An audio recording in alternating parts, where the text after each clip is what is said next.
ஓம் அருள்மிகு வெற்றி விநாயகரை போற்றி. அனைவருக்கும் வணக்கம் ஃப்ரெண்ட்ஸ். எல்லாருக்குமே இந்த காய்கறி நான் எதுக்கு வச்சுருக்கேன்னு உங்களுக்கு நிச்சயமாக தெரியும். ஏன்னா இன்றைக்கி வந்து சிவராத்திரியே அடுத்து அமாவாசை, அதாவது மாசி மாதத்தில் வருகிற அமாவாசை, மயான கொள்ளை அந்த மாதிரி நிகழ்ச்சியை நம்ம சொல்லுவோம். மேல்மலையனூரில் அங்காளம்மன் கோயிலில் இது அவ்வளோ விசேஷமாக நடக்கும்.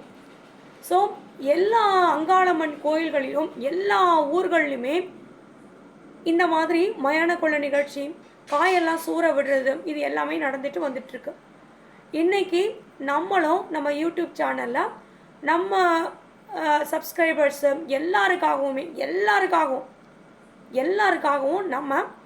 நம்மளுடைய மயான கொள்ளை, அதாவது இந்த அம்மனை வந்து கோயிலேருந்து ரிஷபவாகினி ஸ்ரீ அங்காள பரமேஸ்வரி அம்மனுடைய பேர். கோயிலேருந்து சிங்காரிச்சு அம்மன் மாதிரி 2 பேர் அம்மனாகவே வடிவமாகவே இருந்து அவங்க இந்த தெருக்கள் வழியாக வந்து வீதி ஊர்வலம் மாதிரி சாமி ஆடிட்டே வந்து ஜனங்க ஒரு 1000 பேருக்கு மேலே பம்பை, உடுக்கை, மேல தாளம், அப்புறம் இந்த ட்ரம்ஸ் அடிப்பாங்கள்ல அதெல்லாம் செஞ்சு, அப்புறம் வந்து மக்களோட மக்களாக இந்த அழகான இந்த மயான கொள்ளை ஊர்வலம் வந்து சிறப்பாக நடைபெற்றது.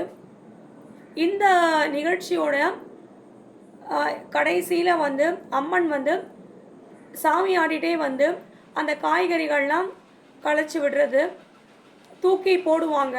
போடும்போது நம்ம அந்த காய்கறிகள்லாம் எடுத்து நம்ம வீட்டில் நம்ம சமைச்சிட்டோன்னா உண்மையாகவே நம்ம வீட்டில் உணவுக்கு எந்த பஞ்சமும் இருக்காது. எப்போவுமே அந்த அம்மா நம்மளுக்கு ஒரு காவல் தெய்வமாக நம்மளுக்கு எப்போவுமே துணையாக இருப்பாங்க. அப்படின்றதுக்காக தான் இந்த மயான கொள்ளை, சூரிய விடுதல் சிவராத்திரியை தொடர்ந்து நடைபெறுகிறது. மேல்மலையனூரில் ஒரு சிறப்பான ஒரு வரலாறு இருக்குது. அதாவது பார்வதி தேவி சிவபெருமானை நினச்சி பிரம்மதேவர் 5 தலை இருக்கிறதுனால வணங்கிடுறாங்க. அப்போது சிவபெருமான் அவருடைய ஒரு தலையை கொய்திடுறாரு. ஒரு தலையோட கபாலம் வந்து அவர் கையிலேயே மாட்டிகிட்டு இருக்கு.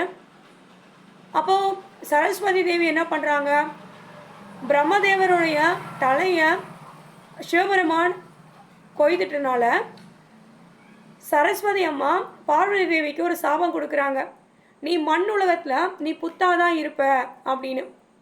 அப்போது பார்வதி தேவி பூ உலகத்துக்கு வந்து மலையரசன் அப்படின்ற ஒரு அரசனுக்கு சொந்தமான இடத்துல தவம் இருக்கிறாங்க.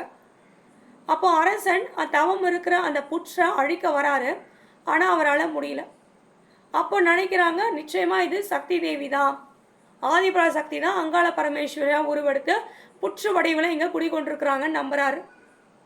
அப்போது சிவபெருமான் கையில் வச்சிருக்க அந்த கபாலம், அதாவது பிரம்மதேவருடைய அந்த மண்டை ஓடுலையா, அந்த மண்டை ஓடு அவருக்கு எந்த சாப்பாடு கொடுத்தாலும் அந்த மண்டை ஓடே சாப்பிட்ருமா. அப்போ இவர் காடு மேடு எல்லாம் சுற்றி அலைகிறாரு. எவ்வளோ சாப்பாடு கொடுத்தாலும் அந்த கபாலமே ஏற்றுக்கும். கடைசியாக எங்கே வராருன்னா மேல்மலையனூருக்கு சிவபெருமான் வராரு. மேல்மலையனூருக்கு சிவபெருமான் வந்து அம்மன் வந்து சாப்பாடு அந்த கபாலத்தில் போடுறாங்க. மகாலட்சுமி தாயார் என்ன சொல்கிறாங்கன்னா, நீ வந்து 3வது கபாலத்தை விடுற மாதிரி கீழே விடுற மாதிரி விட்டுடு. அப்போ பார்வதி தேவி அந்த புற்று வடிவில் 2 கவலை சாப்பாடை வந்து கபாலத்தில் போடுறாங்க.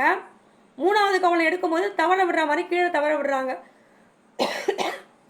கீழே தவற விடும்போது அந்த கபாலம் என்ன பண்ணுதுன்னா, அந்த சாப்பாடு ரொம்ப அருமையாக சுவையாக இருக்குன்றதுக்காக கபாலம் சிவபெருமான் கையிலேருந்து கீழே விழுந்துருது. கீழே விழுந்த உடனே சிவபெருமான் கையில் இருக்க கபாலம் கீழே விழுந்துருது. அப்போது அப்படி தான் இந்த இடத்துல அங்காள பரமேஸ்வரியும் சிவபெருமானுமே இங்கே குடியிருக்கிறதா மேல்மலையனூரில் ஒரு வரலாறு இருக்குது. நம்ம செல்லியம்மன் கோயிலையும் அங்காள பரமேஸ்வரி, அங்காளம்மன் ஊஞ்சல் உற்சவம் நம்ம எப்போவுமே போவோம். இன்றைக்கி மாசி மாதம் சிவராத்திரிக்கு தேய்பிரையில் சிவராத்திரி 14ஆம் நாள் வரும். கிருஷ்ணபட்சத்தில் 15வது நாள் முழுசாக அன்றைக்கி அமாவாசை. அந்த அமாவாசையில் மயான கொள்ளை, இந்த மாதிரி சூரிய விடுதல் இதெல்லாம் நடைபெறுகிறது. ஸோ நான் இந்த சூரிய விடுதல் நிகழ்ச்சி வந்து மயான கொள்ளை நிகழ்ச்சி வந்து தொடர்ந்து ஒரு 3 மணி நேரம் கிட்டத்தட்ட நடந்துச்சு. என்னால் ரொம்ப உள்ளே போயிட்டெல்லாம் எடுக்க முடியல. ஏன்னா அங்கே ரொம்ப பக்தியாக சாமி ஆடிட்டு வந்துட்டு இருந்தாங்க, சாமியை வர்ணித்து பாடிட்டு இருந்தாங்க. அது மட்டும் இல்லை, இந்த பம்பை உடுக்க மேலே வாசிக்கிறவங்க, ட்ரம்ஸ் அடிக்கிறவங்க, அவங்க எல்லாருமே அவங்களுடைய அந்த சரியான நேரத்துக்கு அவங்க என்னென்ன பண்ணணுமோ அந்த வேலையெல்லாம் பண்ணிகிட்டு இருந்தாங்க. அதனால் வந்து எனக்கு அம்மனை போய்ட்டு கிட்ட போய்ட்டு வீடியோ எடுக்கிறதுக்கு செய்கிறதுக்கெலாம் எனக்கு அந்த இடத்துல எனக்கு பண்ண முடியல. அதனால் நான் தூரமாக இருந்து எனக்கு முடிஞ்ச வரைக்கும் நான் கவர் பண்ணி என்னால் முடிஞ்சதை என்ன பண்ண முடியுமோ நான் எடுத்திருக்கேன் வீடியோவை. 2 மணி நேரம் வீடியோ எடுத்திருக்கேன். எனக்கு உண்மையிலே கண்ணு கூட திறக்க முடியல. ஏன்னா சிவராத்திரிக்கு முடித்து கண்ணு முழித்து அடுத்த நாள் காலையில் நான் வந்து அமாவாசை கும்பிட்டுட்டு மறுபடியும் கொஞ்சம் நேரம் ஒரு 3 மணி நேரம் ரெஸ்ட் எடுத்துகிட்டு சிவராத்திரி வீடியோலாம் எடுத்து உங்களுக்கு வீடியோ போட்டுட்டு யூடியூப்பில் அதுக்கப்புறமா நான் இந்த மயான கொலை இந்த சூரிய விடுதல் இருக்கேன் அதுக்கு போயிட்டு நான் வீடியோ எடுத்துகிட்டு வந்திருக்கேன். நான் எல்லாருக்குமே வேண்டிட்டேன், அம்மன் கேட்டால் நிச்சயமாக நம்ம எல்லாருமே நல்லா இருக்கணும்னு, எல்லோரும் வேண்டுதலாம் நிறைவேறணும்னு.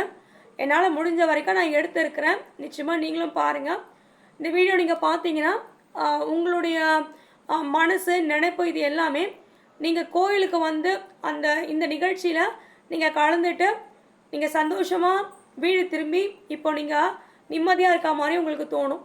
ஏன்னா சில பேரால் சிவராத்திரி இந்த மயான கொள்ளை இந்த மாதிரி நிகழ்ச்சிகளுக்கெலாம் வர முடியல.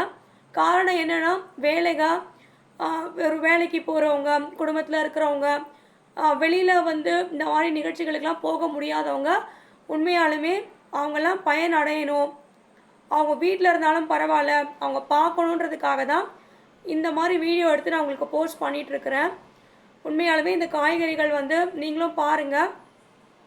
நான் உங்கள் எல்லார் சார்பாகவும் நான் சமைக்க போகிறேன். சமைச்சு நிச்சயமாக அங்காளம்மனோட ஆசீர்வாதம் எல்லாருக்குமே இந்த மாசி மாதத்தில் வருகிற அமாவாசையில் கிடைக்கணும்னு பரிபூர்ணமாக நான் வேண்டிக்கிறேன். அதே மாதிரி நீங்களும் உங்களுடைய வீடுகளில் பக்கத்தில் இருக்கிற சிவாலயங்களுக்காவது சென்று வழிபாடு பண்ணுங்கள். அதே மாதிரி மாசி மாதத்தில் வருகிற இந்த அமாவாசை முன்னோர்களுடைய ஆசீர்வாதமும் அங்காளம்மனுடைய ஆசீர்வாதம் ஒரு சேர கிடைக்கக்கூடிய மிக அற்புதமான ஒரு திருநாள். இந்த திருநாள் நிச்சயமாக உங்கள் வீட்டில் எல்லா நலமும் வளமும் கொண்டு வந்து சேர்க்கணும்னு நான் வேண்டிக்கிறேன்.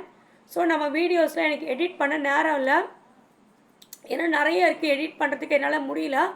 ஒரு 10 நிமிஷம் வீடியோவாக நான் உங்களுக்கு அப்படியே நான் எடுத்து நான் போட்டுடுறேன். வீடியோ 1, வீடியோ 2, வீடியோ 3 நான் போடுறேன். ஸோ எனக்கு எடிட் பண்ணவும் நேரமும் இல்லை, எனக்கு உடம்பும் முடியல, சுத்தமாக தூக்கமே இல்லை, 2 நாள் 3 நாளாக தூக்கம் இல்லை. ஸோ அதனால் அந்த வீடியோ எல்லாமே நான் உங்களுக்கு எடுத்து நான் ஒரு 10 நிமிஷத்துக்கு நான் போடுறேன். பாருங்கள், பார்த்துட்டு மனசார இருந்த இடத்துல கையெடுத்து கும்பிட்டுக்கோங்க. அம்மா தாயே சந்தோஷம்னு எல்லா தெய்வங்களுக்கும், விநாயகருக்கும், அங்காள பரமேஸ்வரனுக்கும் நன்றி சொல்கிறேன். ஏன்னா எனக்கு இந்த ஒரு பெரிய கொடுப்பனையை கொடுத்து அந்த கோயிலுக்கும் நான் சென்று வழிபாடு பண்ணி வீடியோவும் உங்கள் எல்லாருக்கும் எடுத்து கொடுக்கறதுல அந்த அம்மாவோட கிருபைக்கு ஆசீர்வாதத்துக்கு அளவே இல்லை. உண்மையாலுமே ஓம் சக்தி பராசக்தி. நன்றி ஃப்ரெண்ட்ஸ். பாருங்கள், ஓம் சக்தி.